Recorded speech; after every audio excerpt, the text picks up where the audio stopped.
The next item of business today is a members' business debate on motion number S4M 06139 in the name of Margaret-McDougall on the University Marine Biological Station at Millport. This debate will be concluded without any questions being put. I invite those members who wish to speak in the debate to please press the request to speak buttons now or as soon as possible. And I now call on Margaret-McDougall to open the debate. 7 minutes, please. Thank you, Presiding Officer. I would like to thank the Presiding Officer and members across all parties for their support in bringing this debate on the future of the Marine Biological Station at Millport to the Chamber today. I would also like to thank all the staff employed at the station who currently face an uncertain future, the academics from the scientific field and members of the Cumbrae Community Development Company, many of whom have joined us today in the gallery, for their support. I know they've had a long journey to get here. And I thank you, everyone who is going to participate in the debate today. The facility, based on the Isle-of-Cumbrae, has been used for over 100 years and has been a crucial part of a network of research stations around the UK and European coasts. And in the last 30 years, it has become a leading teaching facility and brings thousands of students, not just from Scotland and the UK, but from all over the world, to Millport. The facility belongs to the University of London, and on the 20th of March 2013, the governing body of trustees decided to close the University Marine Biological Station in December of this year, following the withdrawal of revenue funding of £400,000 a year from the Higher Education Funding Council for England. But let's be clear here. This isn't just an English problem. It may be a University of London asset, but if it closes, the education of marine biology scientists for years to come will be affected, and it will have a devastating effect on a Scottish island community. That's why we need to do everything we possibly can to save the station. Situated in the Firth of Clyde, the Marine Station at Millport is a unique and valuable resource, and I'm pleased that the Cabinet Secretary, Michael Russell, now agrees with me on this. Professionals who have worked in both Sams and Oban and Millport stations have told me that Millport offers a rich variety of conveniently accessible habitats within walking distance, something which the Oban facility does not offer. One such person, Dr. Peter Barnett, who was an honorary senior research associate at the station for the past 21 years, has joined us in the gallery today.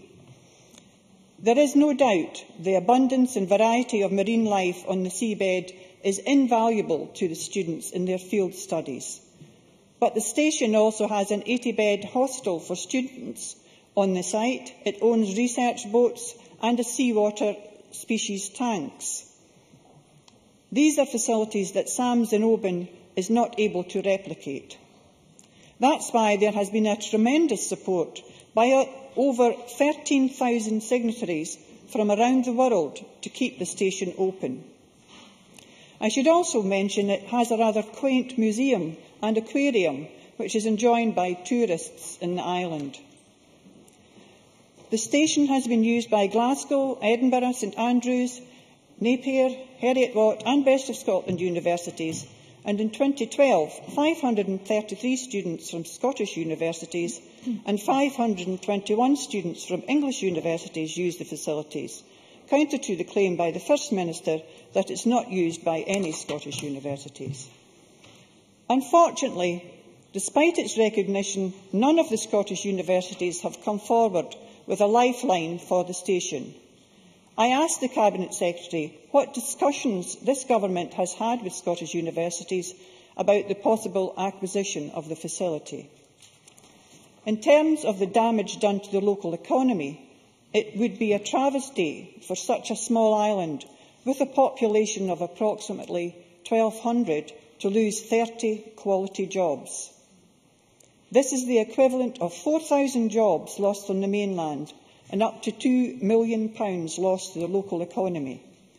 If these 30 families move off the island to find employment elsewhere, it would not only impact on local businesses, but it will affect the viability of the local school and other public services.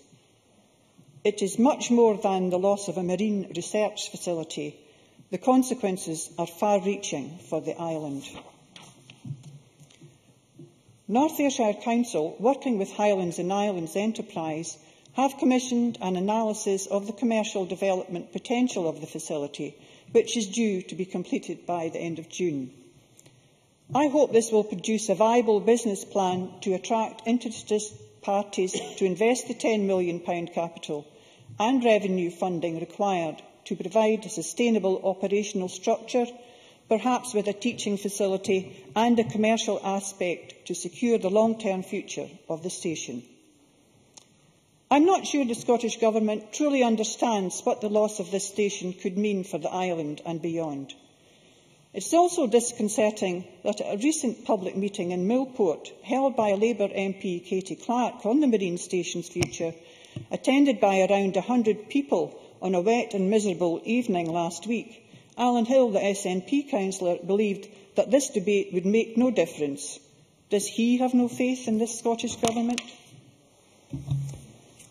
Presiding Officer, I am happy to work with anyone, political or otherwise, to find a viable solution, because this is not about politics, nor is it just about saving the marine station.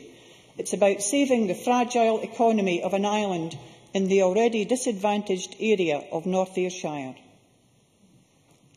I hear that a community ownership of the facility is being considered, although I haven't been privy to the detail. So I ask the Cabinet Secretary if he can expand on the proposal today and see whether he is supportive of that idea.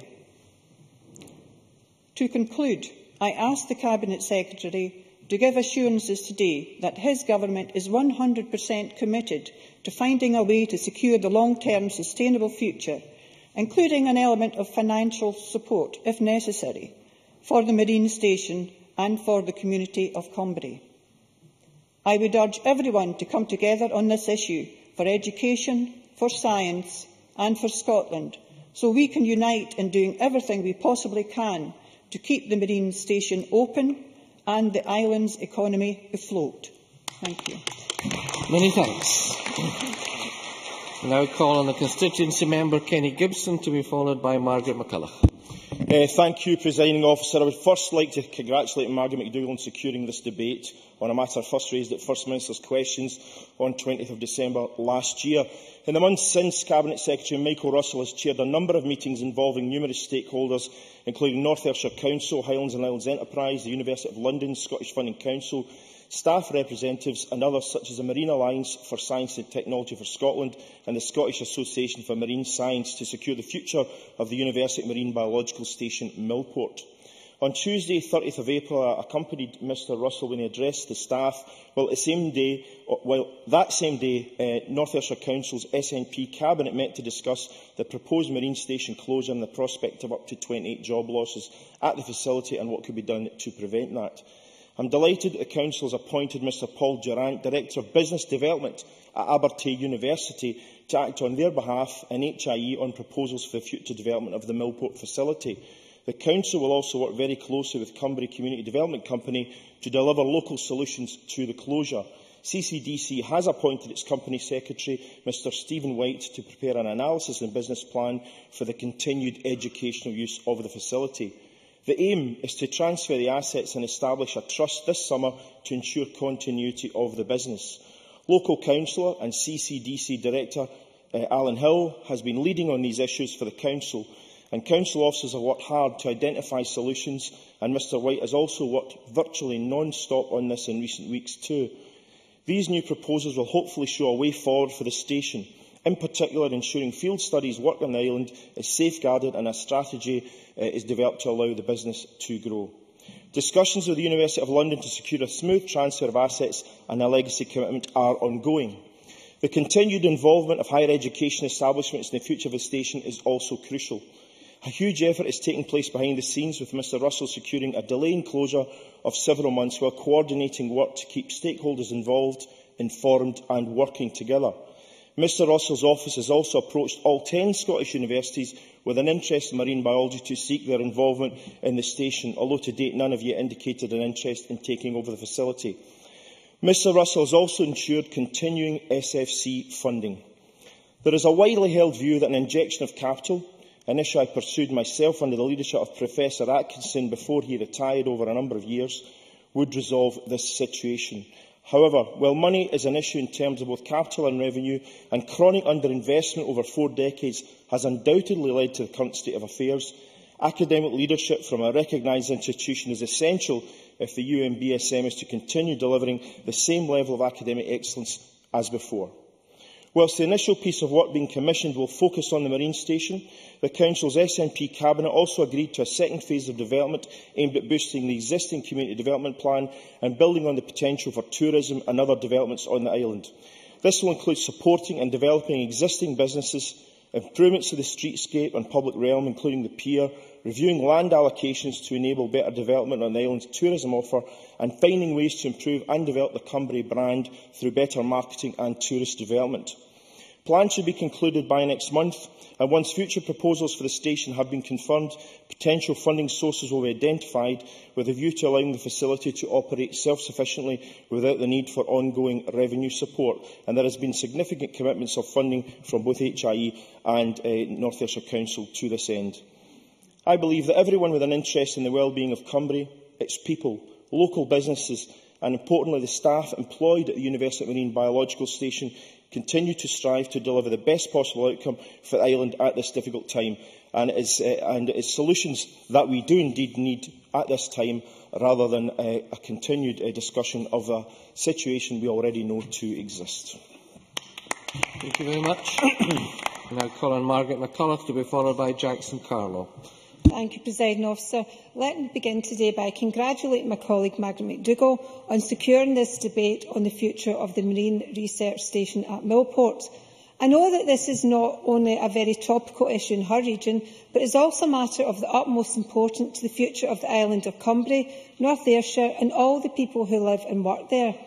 On a small island community, the impact of any job losses, let alone 30, will be significant.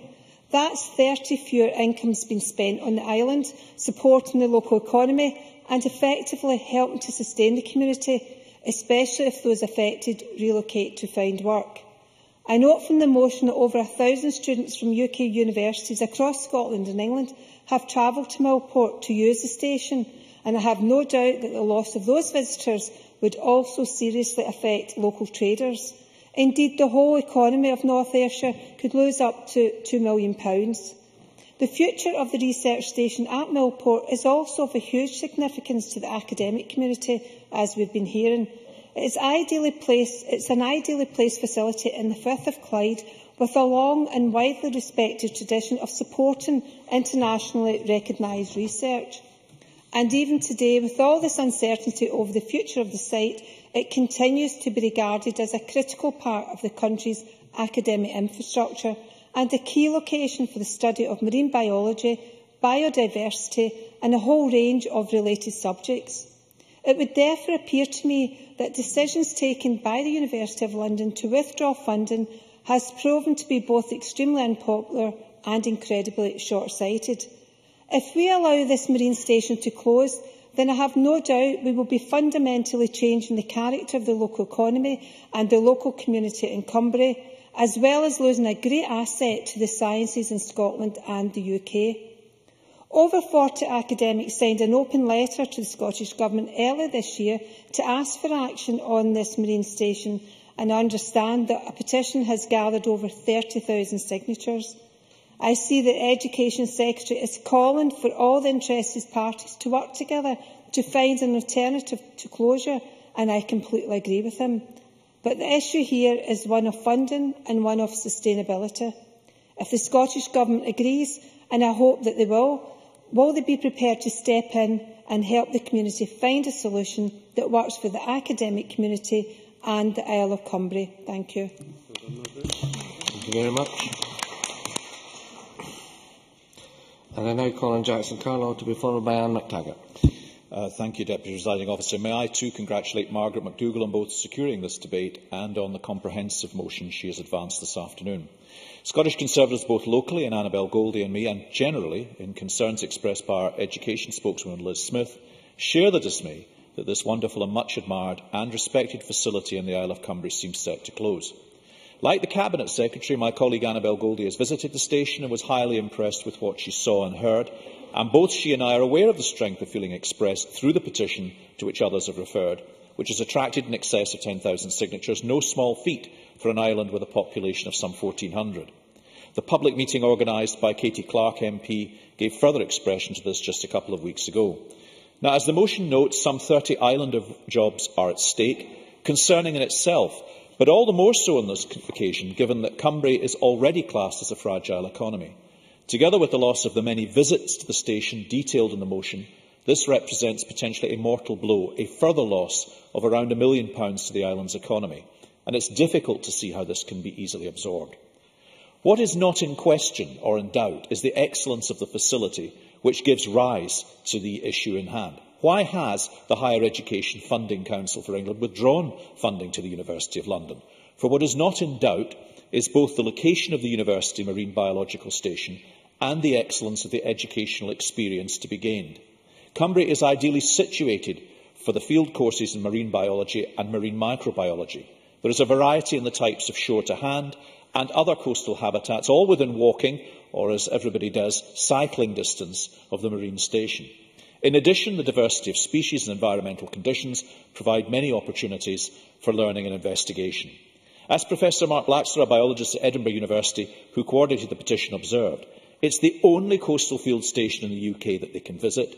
1,200 from all over the UK visited last year. It's the place they go to experience on the shore and on boats what they've only heard in lecture theatres. It's where we see students turning from rank amateurs into being able to spout Latin names. It's an incredibly important resource. For all these reasons, some 30 UK and European institutions currently use the facility, utilising some 6,000 to 7,000 bed nights annually. Now, in suggesting that the Cabinet Secretary intervene, I do not mean to suggest that he has shown any lack of interest. He is not a superficial man, and I am certain he will have a complete and genuine grasp of the issues and what is at stake. I do not mean to suggest he has shown any lack of interest, nor do I underestimate the future investment that now seems required. I also support the considerable efforts of North Ayrshire Council, which will be all the more productive the more inclusive they prove to be. However, the arguments support the retention and development of this station, both because its loss will have a negative impact on those who wish to study marine science, but also because its loss will have a real lasting negative impact on the already fragile economy in Cumbrae. I mean, it can never be an industrial hub, for heaven's sake, but it is a unique centre of marine biology academic excellence, which Scotland can ill afford to lose. Many thanks. Now call on Anne McTaggart, after which we'll move to the Cabinet Secretary. Thank you, Presiding Officer. And from the outset, I would like to declare an interest that I once worked for North Ayrshire Council, which, as a community worker, which covered the Isle-of-Cumbrae. So I'm delighted to contribute to this debate today, knowing how important the subject of this exceptional biological science facility based in Millport and the recent decision to close this important national resource is. I thank my colleague Margaret-McDougall-MSP for her ongoing campaigning and support, and also for securing the time in the Chamber today to reflect on the damaging decision to consider the effects of closure on the local and national economies. The University Marine Biological Station at Millport is ideally situated for marine biological teaching and research. In addition to providing marine biological teaching for its parent university, the University of London, the station also has a substantial national role in providing facilities and logistical support for field teaching by universities throughout the UK. It has a long tradition of quality marine biology research with a worldwide reputation and is a Scottish research facility which the entire nation can be proud of. With the continual threat of global warming, it is perhaps more important now than ever before that there exists research and education facilities that allow people to appreciate and understand the scale of the problems that we face, and that work to develop effective responses to environmental and biological disasters. Producing well-trained and well-educated people who make a significant contribution to biological sciences is a proud tradition of Scots, and the Government must do all it can to ensure this tradition continues despite the closure of this exceptional facility. We know that the Higher Education Funding Council for England has withdrawn the £400,000 it awards the University of London to run the station. Whilst this is a devastating blow for the staff and the students that use the facility, I believe that we should invest in the science facility at Millport to safeguard the jobs and maintain the quality of Scottish scientific research. Last month, the Government offered support to the staff of the facility, but this did not extend to a commitment to independently funding the facility following the regrettable decision by the University of London. I believe, like my colleague had mentioned earlier, that it is a short-sighted approach of the Scottish Government, and one that will negatively impact both on the local economy in North Ayrshire and the quality of research undertaken by Scottish universities and their students. Thank you. Thank you very much. We now move to the Cabinet Secretary, Michael Russell, to close the debate on behalf of the Government. 7 minutes, please. Thank you, Presiding Officer. Can I state unequivocally at the outset that the Government treats this threat to the community of Millport, to the island of Cumbrae, very seriously indeed. And I have been, and will continue with my colleagues, including John Swinney, who also obviously has a responsibility in terms of economic development, work in the closest way possible with all the stakeholders, with all those who are prepared to work together so that we can do everything we can to help. That has been my intention from the day and hour that I heard of the likely decision of London University, and will continue to be the position of the Government until we have a successful outcome. And I don't want anyone to doubt that in any way. So I'm grateful for the opportunity to put that on the record at the very beginning. And I have been working very closely with the stakeholders, with the elected representatives, with the community, with the staff, and I will continue to do so, and my officials will, to be absolutely certain that we try and get the best possible outcome. We have been engaged on this issue throughout the period. We have stepped up to the plate on numerous occasions, and we're going to go on doing so. And it's unhelpful, I think, for any suggestion to be made that that's not the case. And in addition, it is not a question of backing one place against the other. That is also wrong and divisive. For those of you who are unaware of the full background to the marine station, it might have been easy to have been confused a little by some of the accounts we've heard. The decision to close the Millport facility was taken by the University of London. The station, despite being located in Scotland, has been under the ownership of the University of London for over 40 years. In those 40 years, absolutely true, it has been much valued. Thousands of students from Scotland, from the UK and overseas have used the station on a regular basis, and each has paid the University of London for so doing. In fact, we have added money to this station despite that situation. The Scottish Funding Council, contributed £125,000 last year to assist the University of London to provide marine science provision. It did that because the funding gap, the subsidy that the station required, had been growing all the time. And if I may answer Mr Jackson's very apposite point, why has FK withdrawn its funding? And I'll come to the total in a minute. It's withdrawn its funding because of the failure of the University of London over a long period of time to invest and to produce a viable business plan. And that's much to be regretted. The Higher Education Funding Council presently contributes just under £500,000. So that is £625,000 revenue support, plus the University of London claim that they also provide a very hefty subsidy. So there is a big revenue shortfall in this station. There is also a capital need on the station because it has fallen into a state of disrepair, and there's no other way of putting it. The capital funding required is between £7 and £10 million. Now, the Staveley report, commissioned last year by the Higher Education Funding Council of England, highlighted the failure to invest and emphasised the critical financial situation that the University of London had allowed to develop. So in those circumstances, eventually, it was not possible for HEFCE to continue to fund the station. And the problem was to find, at that very short notice, both the funding required in capital, which is very substantial, and any revenue funding.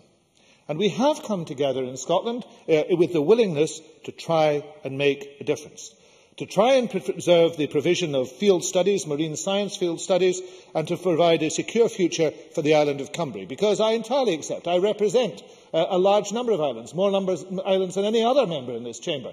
I entirely understand the effect of a closure on a small island community. Now, I have spoken to the University of London, given them options to mitigate their decision, which they haven't taken. I have also suggested to the Vice-Chancellor personally that they should consider giving the facility to the community or to some other body. I have visited the station, in fact my second visit to the station. I have spoken to the staff there, I have listened to opinions. I have convened several meetings with stakeholders who have an interest in the facility and the local economy, and that has included the University of London, North Ayrshire Council, Highlands and Islands Enterprise, the Marine Alliance for Science and Technology Scotland, which brings together the universities in a marine science pool, the Scottish Association for Marine Science, the Scottish Funding Council, and Kenny Gibson, MSP for the island, and I will come back to him in a moment. And from those meetings, we have developed a number of proposals on the way forward. I have tasked those from the Marine Science Organisation to work on proposals that will preserve marine science fieldwork in Scotland, including historical data collection that is carried out from Millport. It is very important to recognise that one of the big assets of the station is the long sequence of historical data that has been collected. And we are keen to see staff from Millport involved and absorbed into that. In those circumstances, of course, we need also to provide support for all the other staff. So we have already activated the PACE team, and they stand ready to help. Of course, no formal notices, I think, have been issued as yet, and that is required. But when that happens, the PACE team will be there to help. But I have to tell you today that of all the universities in Scotland, and the SFC has contacted all the universities of Scotland, not a single one has been prepared to come up with the capital involved. And that's not surprising. It would be unrealistic to expect any university at this late stage to alter their own long-term plans for strategic investment to compensate essentially for years of underinvestment by somebody else. We have enormous pressure in Scotland on capital investment owing to the ridiculous situation we are in vis-à-vis our budget. And that is a problem. But other people have been trying hard too. And all of us have said we need to get that viable business plan and investment so that we could support it in some way. And last month, when I went to the island, I met with opposition members from North Ayrshire Council and with Margaret-McDougall to talk about our plans. And I emphasised, again, as I do now, that the best way forward, indeed, Presiding Officer, the only way forward, will be for everybody to work together, not to be divisive and not to blame others, but to see if we can find a joint way ahead. And I said to Margaret-McDougall at that stage, and have now confirmed in writing to Katie Clark, I have invited Katie Clark to join the stakeholders group, and if she can't attend, Margaret-McDougall can attend in her place. In addition, I spoke to North Ayrshire Council. I was asked by two opposition councillors, a Labour and a Tory councillor. I spoke to the North Ayrshire Council to make sure that they were continuing to keep local members involved. And on local members, I want to pay a very strong tribute to the work of Kenny Gibson, which has been absolutely tireless. I've known Kenny Gibson for a long time, and he's not a man who rests on anything, and certainly not on his laurels. He has been absolutely tireless in pursuit of this and will continue to be so. And I pay tribute to Alan Hill, and I pay tribute to the leader of North Ayrshire Council, Willie Gibson. There has been an absolute focus on taking this issue forward and will continue to be so. And North Ayrshire Council's views and activities are important. The local member has referred to the new analysis from Abertay University of the commercial development potential and the work that's being done to find other partners. And in the meeting we had with staff, I was impressed by some of the ideas that were coming from staff, and that's feeding into this process too. And we will go on considering funding commitments made by bodies previously, smallish funding commitments, but important ones, such as the Coastal Communities Fund and the Nuclear Decommissioning Authority. Those commitments were made before the University of London's decision, and maybe we can harness them back in. Now, all that work is going on. All that work will continue to go on. And once we have some account from the work that North Ayrshire Council and HIE have commissioned, then we'll bring the stakeholder group together again to look at that. But, Presiding Officer, I would make this final plea. I made it to the opposition members in Largs when I met them, and they don't seem to have listened. So I want to make it again. The success of this venture will mean that everybody is working in the same way. Working with the members of the community who are very welcome here today and who need to be reassured that that's taking place. Working with the development company. Working with the local representatives. Working with North Ayrshire Council. Because the surest way not to succeed is to sow division in such a campaign. So I look forward to working with everybody, and I make this pledge again that I made at the start of this contribution. We will continue to work, and the object will be success. Thank you. Thank you very much. And I now suspend this meeting of Parliament till 2:30.